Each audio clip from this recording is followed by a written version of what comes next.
So far, we have tackled button versus big blinds from the button's perspective, from the big blind's perspective. We've looked at button versus small blind from the small blind's perspective. So I wanted to look at button versus small blind in the button's perspective. And we're looking at small blind call. So today we're going to look at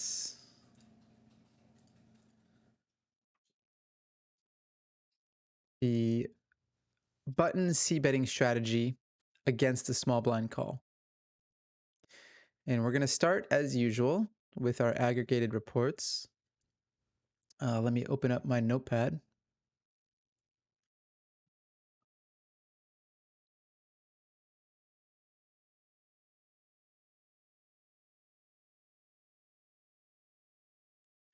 Okay, so we've been making notes on these different scenarios, small blind versus button.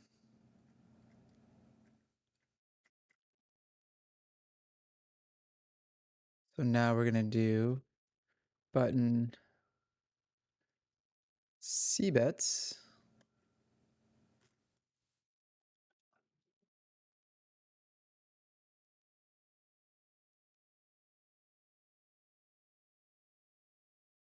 Do button c-bet versus small blind call.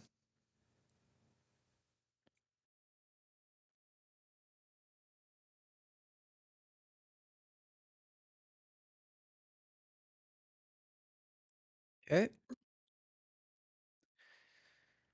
And we're going to take a look at, first of all, what sizings are we going to use? How often are we going to bet? Who has the range advantage, etc., etc. So here we can already look at the advantages. The equity in position is in fact lower than the equity out of position. So the small blind is going to have an equity advantage. The EV advantage is going to go into the in position, largely due to the ability to realize a lot of equity right here. So the equity realization in position is always going to be higher than out of position. Maybe there's like a couple of exceptions to the rule, but typically position is good.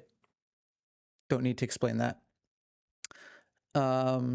So what sizings are we going to use? We're going to be using the 33, the 50, the 75, and the overbet. It looks like the overbet not so much, but I usually like to start off with the overbet because it's more manageable to look at an overbet range if it's a low frequency. And typically when you are overbetting, you're not using the other sizings very often. So it's not like we're going to have like a 125 size and a 33 size. In a lot of scenarios, it's going to generally be large bets, so either 125 or 75. Whereas when you have a 33 sizing, sometimes you're using 33, 50, 75. So it's a little bit more work to study the lower sizings. All right, so let's look at the 125. What are the most common scenarios where we're using 125? It looks like surprisingly paired boards are going to be overbet. That's not typically something you see in scenarios like button versus big blind. So this is interesting to me. 1 second, I'm just going to grab some water.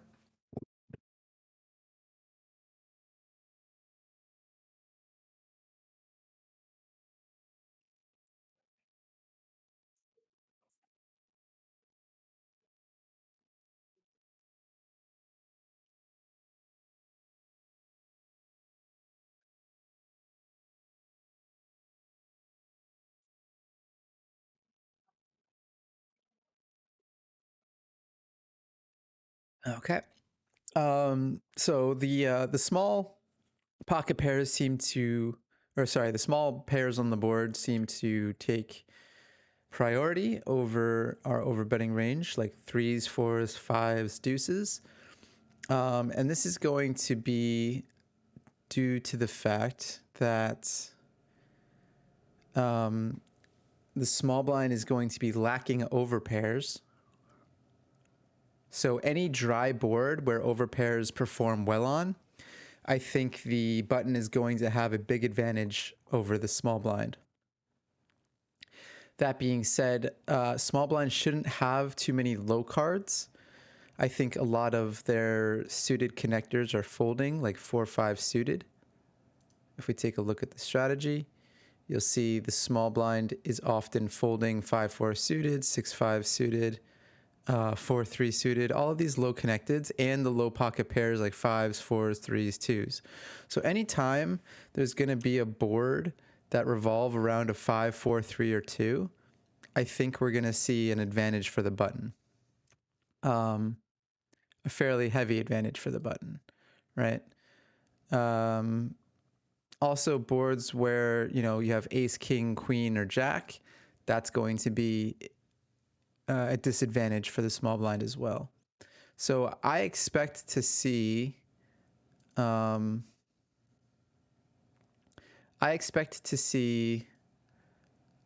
boards like this, like 10-3-3, 5-5-3, and then I also expect to see like something like ace, king, whatever, ace, queen, perhaps. Yeah, so ace, king, 4, here we go.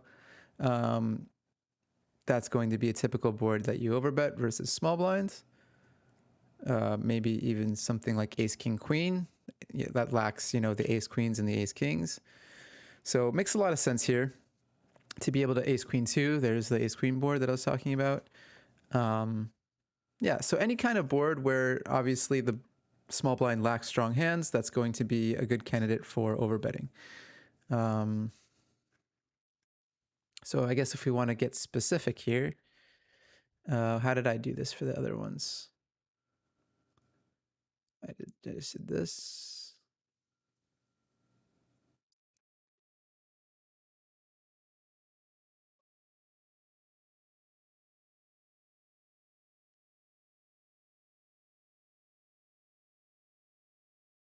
Okay, so overbetting. Can you guys see this? There you go. Overbetting. Low paired boards. Ace, king, queen type flops. Boards. I'll just keep consistent. Ace, king, queen type boards.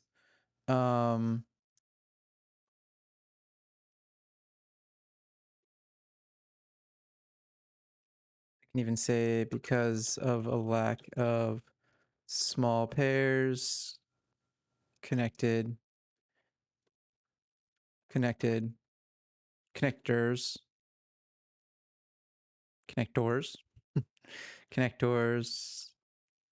low connectors. Is it connectors or connectors? Connectors, I guess. Low connectors.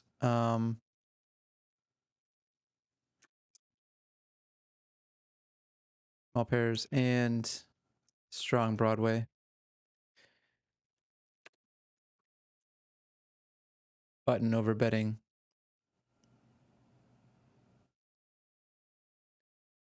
Because I'll just say small blind lacks small pairs, low connectors, and strong Broadway. Button overbetting, low paired boards, ace, king, queen type boards. There you go. Pretty simple, right? We already know the small blind is a condensed range. So a lot of different textures is going to have hard time continuing on. So the interesting thing about this, right? Like let's take a look at the 10 deuce deuce board. The interesting thing about this is I think maybe the small blind will have some check raises versus the overbet. No. Yeah, okay, yeah. Yeah, it will have some check raises versus the overbet. And it's going to mainly check raise overcard broadways that block overpairs, also have some equity against other hands, and then ace 10. Like ace 10 is kind of the nuts on a board like this for the small blind. The small blind's not going to have anything stronger, which is kind of crazy to say. I guess 10-10, sorry. But other than 10-10 and 2-2, ace-10 is the strongest hand that we have, right? So in order to like defend against these really large bets, we do need to take the top of our range and play it maybe more aggressively. And it's all relative because we don't have the, aces through jacks, right?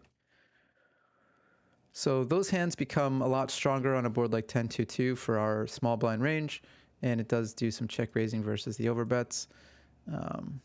But it is interesting because look how often we're overbetting here against the small blind call range. We're almost overbetting 60% of our range. It's pretty wild.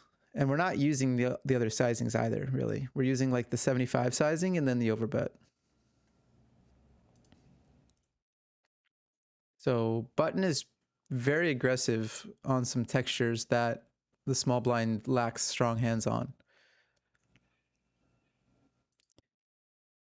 Another example of a good overbet board, something like king 5-5. So small blind should be lacking a lot of the ace king, king queen combos. So you can see here we're just overbetting a ton. This is not very intuitive, I think, because a lot of players are conditioned to small bet on paired boards. But in this instance, yeah, small blind's kind of forced to check call a lot of medium to weak hands just because they don't have very many combos here. So looking at the check raise on this one, it's almost absent. It is absent. There is no check raise. It's just check call. And we have top pairs here in the small blind, which is a bit different than the 10 deuce deuce, right? Because a king is going to be a lot stronger on a king 5-5 board than a 10 is going to be on a 10-2-2 board, because there aren't too many overcards that can come on this board, of course, other than an ace. So the value of king high is a lot better. So it goes into the good hands category, if not best hands. Some of the pairs are good hands too. Yeah. So thinking about that, yeah, a lot of overbets on certain textures out of the button. Let's take a look at the next sizing. 75%. Looks like trip card boards.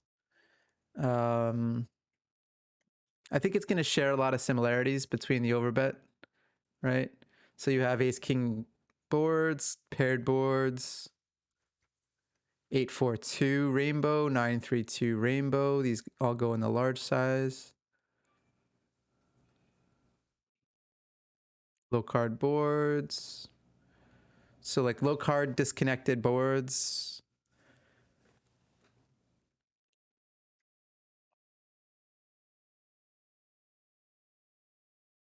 So we can go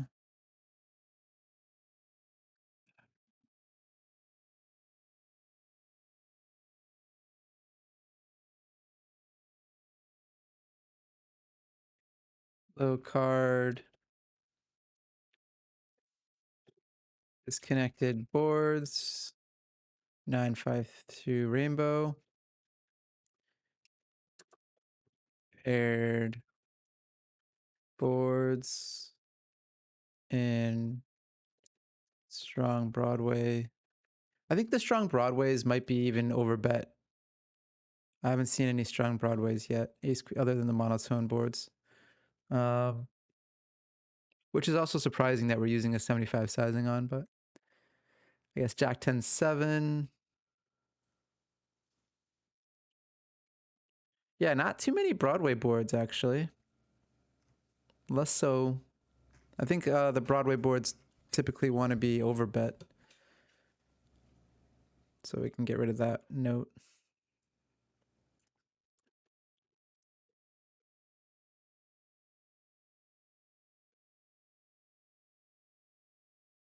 Monotone with Broadway.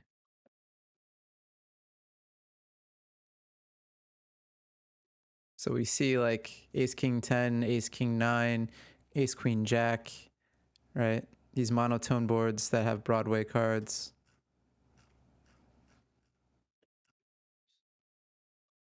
Jack 3-2. High low low boards basically. So I can do high low low.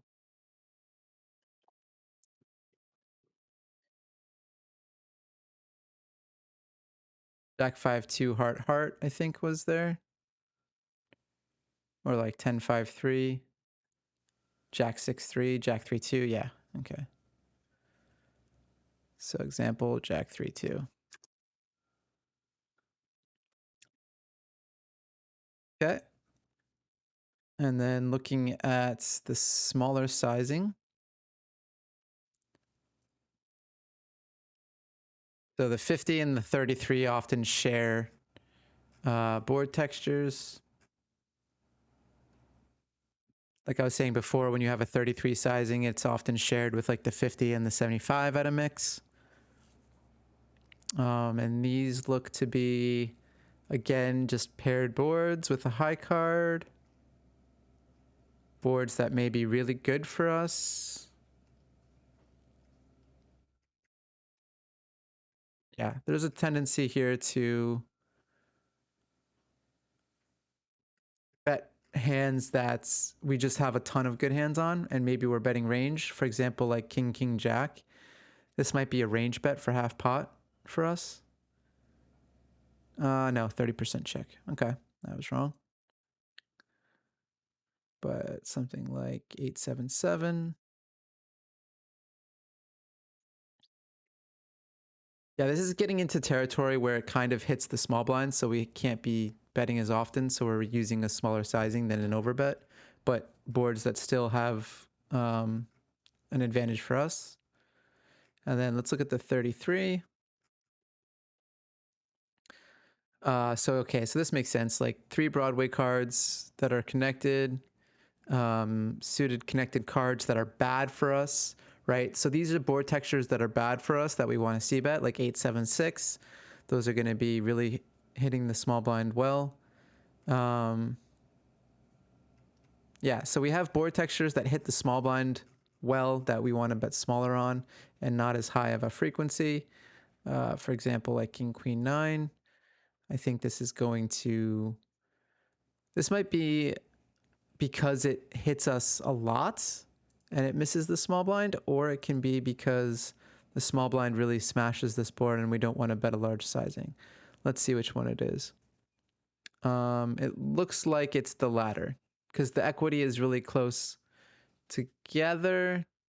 Or actually, I think the small blind is going to have the equity advantage on most boards, and this is a board where the button has the advantage. So that would explain why we would want to see bet more often. So I think it was actually the former, right? Because if we just randomize this board, it's likely going to be in the favor of small blind.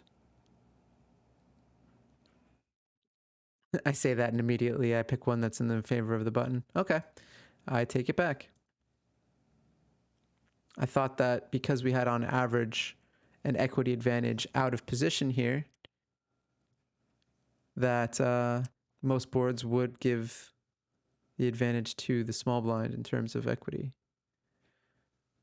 Yeah, let's try and do this again. There we go. Small blind advantage. Small blind advantage. Small blind advantage. Yeah, so I picked like one of the few boards that goes into the buttons advantage. Interesting. Okay. So what does that mean for a third sizing? 7-6-5.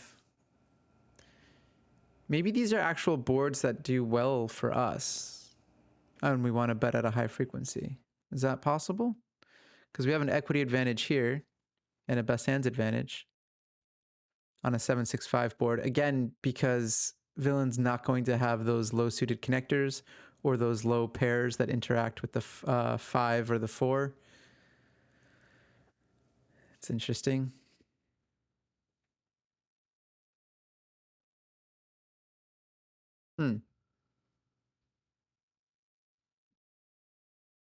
I would have guessed 7-6-5 would have been in the small blind's favor, because the boards that small blind wants to do a lot of leading on. Oh, that's why. Because the small blind is doing so much leading on 765 because it has such a big equity advantage that when it checks, it's left with a lot of the weaker combos in the range. That's why. Okay, that makes a lot of sense. I was wondering. Yeah, so because the small blind is leading on these board textures so often because it's such a good board for them, the times it is checking, it might be a little capped and we can bet a lot on the button. That being said, I think the small blind is going to check raise this board at a high frequency. Yeah, 24% of the time it's check raising. So in a way, we're also betting small because it's a bad board for us, and we're going to face a check raise a lot when they do check. That makes sense. Like, I think the hand construction are going to have a lot of weak hands and good best hands to check raise with.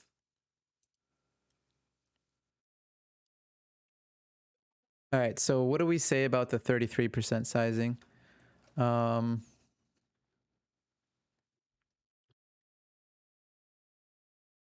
Small C betting. I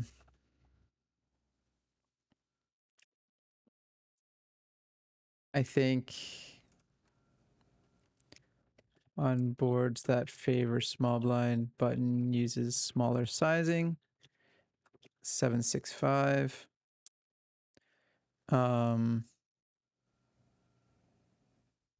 Yeah. Doesn't want to push an equity advantage there, right?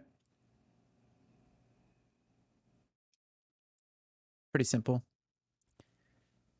So boards where we don't have a large advantage.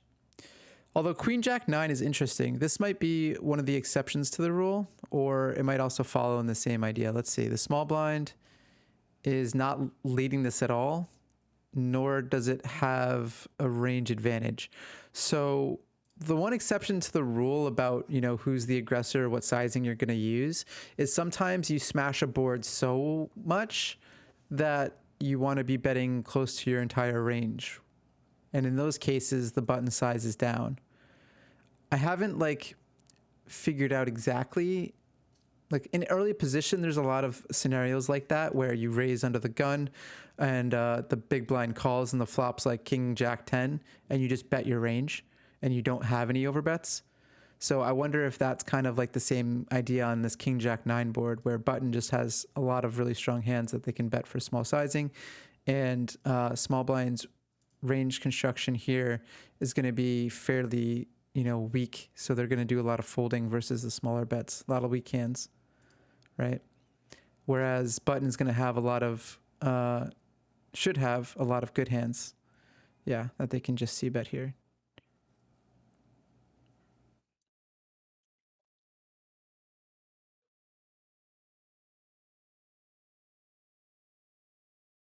Hey, what's up, Easy? Welcome to chat. Can we download the document somewhere? Like my notes? Can't really share those, sorry.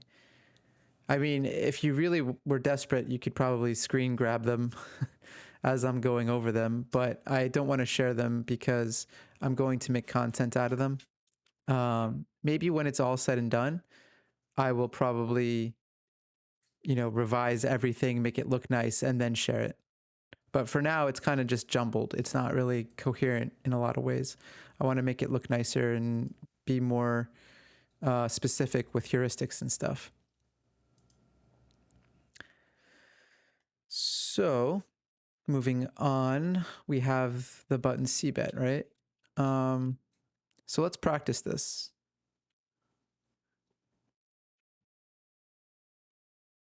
We have button, call, folds, check. All right, let's start our training. Right away, we get an interesting board because we learned that paired boards and Broadway combos have large sizings. So this is a paired large board do we still have overbets here, right? I'm going to guess this is like a half pot or large size. So let's go 50%. Nice.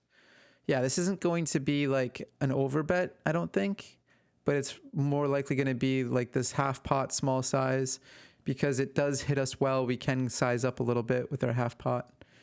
652. This is a good one to small bet if we were to bet. I don't think this hand typically wants to do a lot of betting, so I'm going to check.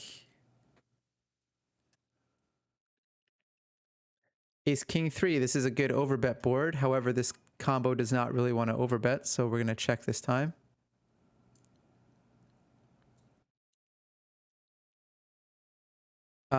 Queen 8-5. This is a texture that I think we can just mix a lot of different sizings. Yeah, I think it's fine to mix sizings here. This particular hand, I think, wants to do a lot of checking. So we're going to check. Yeah, it looks like we can mix a lot of different sizings, like I said. So Jack 9-7, same idea. I think we can mix a lot of sizings here. With the Queen of Spades, I'm a little bit more incentivized to bet, so I could go 50 or check. Let's go probably bet 33 here. I don't think I check half the time. Damn, I do actually check a lot. Ace, this is actually a board where we could overbet. Let's go for it. We have a hand we can overbet. It's a good board for doing it, as we've just learned. There we go. So you see, like, a lot of these heuristics, they really do just like work in game, you know? Like, you can kind of figure out, oh, this is the board that, you know, small blind is going to lack a lot of strong hands on. We have a lot of strong hands. This is like the perfect overbetting spot. We're going to overbet. King 10-10, another half pot spot. Could also go 75. This is a small bet size if we are going to bet. I don't think I pure check back, because we saw like ace queen, I think, bet at some frequency in the 6-5-2 scenario. So bet small. No, it is a pure check back. Okay. Jack 8-4. This is typically a good check. I can also probably mix all of my sizings here. So let's go with check. Yeah, I can kind of do everything. King Queen 4. This one is probably a decent overbet spot. Also large bet or check. I'm going to go large bet this time. Damn. So no overbets. Well, this is not a hand we would want to overbet. But let's look at the sizing strategy here for this board. Overbet, large bet, 50%. Yeah, so a majority of the time we're going to large bet or overbet. I guess I just picked the wrong hand for doing it. This is a better check or small bet. Makes sense. I got a little ambitious with a weaker hand for my larger sizing, essentially is what happened there. Queen 8-6, again, this is probably like an everything spot. King Queen is kind of nutted here because obviously villain doesn't have ace queen. So I think 75% or 125 is good. Let's go 75. Damn, why is this not a large bet? Maybe Queen 8-6 is a really good board for villain. Let's look at the sizing scheme. Oh, wow. Yeah, so we're not overbetting ever here or using the 75 sizing. So I guess this board is good for small blind with my logic. Yes, it looks like that's the case. So this is a good board for small blind, Queen 8-6. You can see here the range advantage is going to be in the small blinds. The best hands advantage is very much so in the small blind's favor. Having 8-8, 6-6, King 8, Ace 8, King Queen. Oh, they do have King Queen and Ace Queen too. I underestimated the Ace Queen combos. Interesting. So I got to be careful on those, like, those medium board cards, right? Like 8, 7, 9, 10, Jack, Queen, probably. Ace 8, 3. This is one that is probably in small blind's leading range. So if we were to bet, we would bet small or check. I think I can check a mix here, so I'm going to check.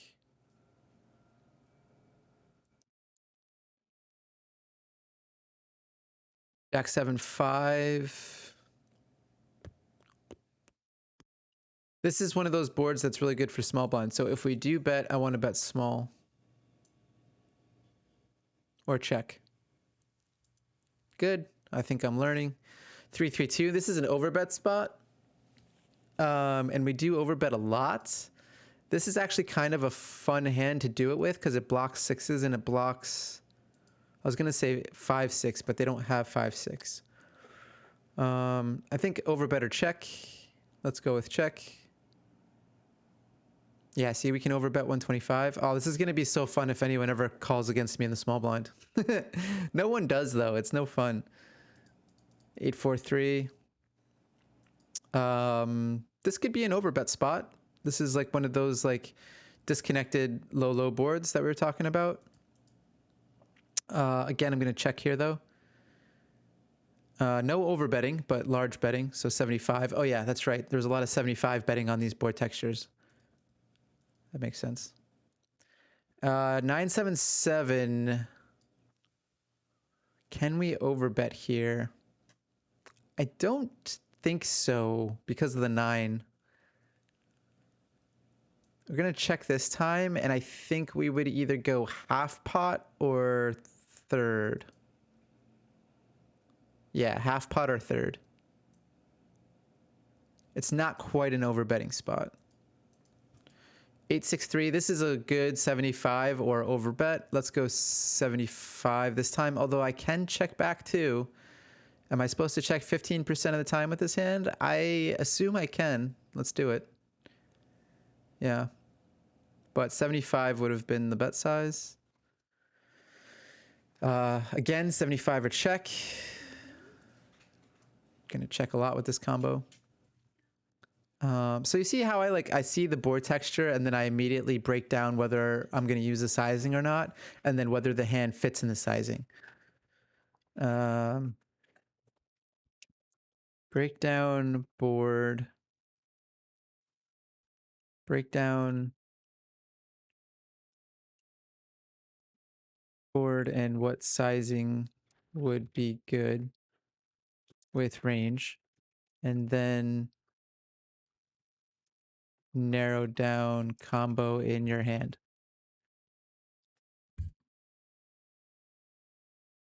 Were they good?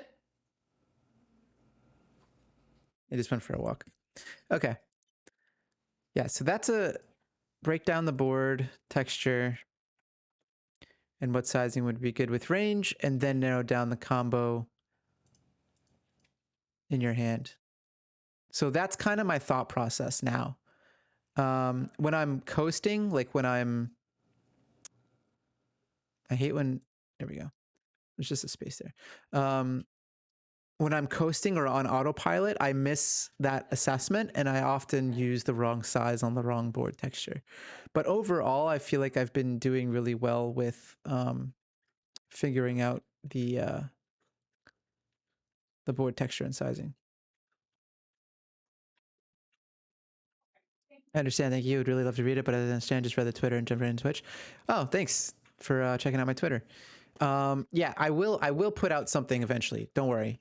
This is like my rough draft for whatever content I'm going to put out, and I'm gonna elaborate on all of these points, and I'm gonna make it look nice and everything else. So, yeah. What content do you have planned? I'm not entirely sure yet. I want to put out. I want to put out either an ebook, a series of articles, or something unique, which I don't want to say because if I do, someone might steal my idea.